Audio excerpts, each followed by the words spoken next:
Joining me now, Paul Osadebe, a federal attorney who is a union steward at the American Federation of Government Employees, and Alisa Tafti, a federal worker who is also president of the American Federation of Government Employees Local 2211. We're not specifying the agencies where they work due to fear of reprisals. Alisa, Paul, thank you both very much, seriously, for being here this evening and putting a face to all those numbers I just read in that intro. I want to play, just to set the table here, play some sound from a man by the name of Russell Vought.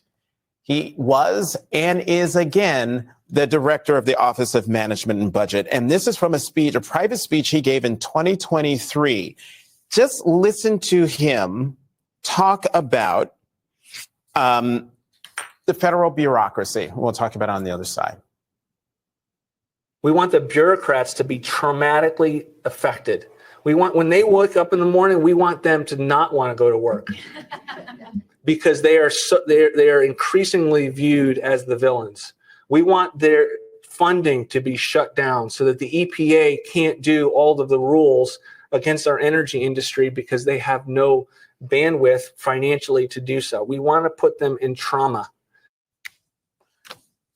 Mr. Osadebe, your reaction when you hear that?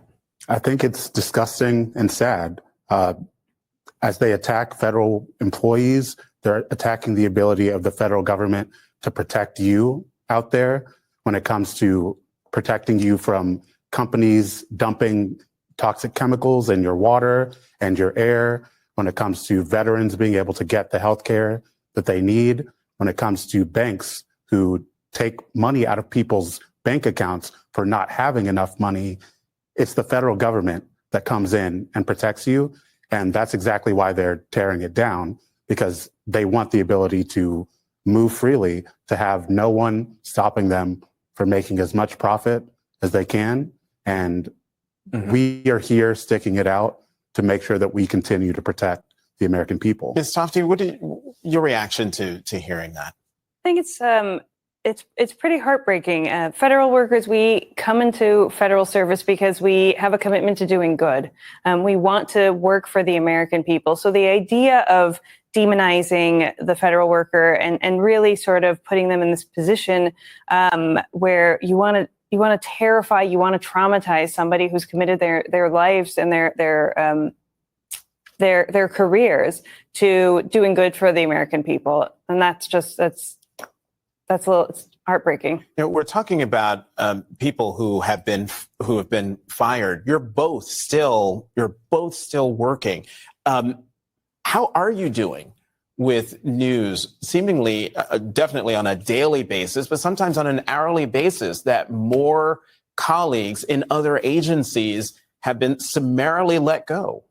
Yeah, I've had that happen with my coworkers just yesterday, and it's awful. And as awful as that is, the thing that really, really hurts me is the fact that we're losing the ability to protect people in their day-to-day lives. We're losing the capacity to hold people accountable when they harm people. And when that happens, that's just a loss for the entire American public, no matter who you are or where you live. We're going to be seeing, unless people take action and respond, we're going to be seeing a lot of pain. It's starting with federal workers, but it's not going to stop there. It's going to trickle down to the private economy, and it's going to trickle down to everyday Americans everywhere. And the reason that I'm here and that Alisa is to say something, to get people to know what's going on and to take action while you still can. Because once these things are broken, it's very hard to fix them. And now's the time to respond.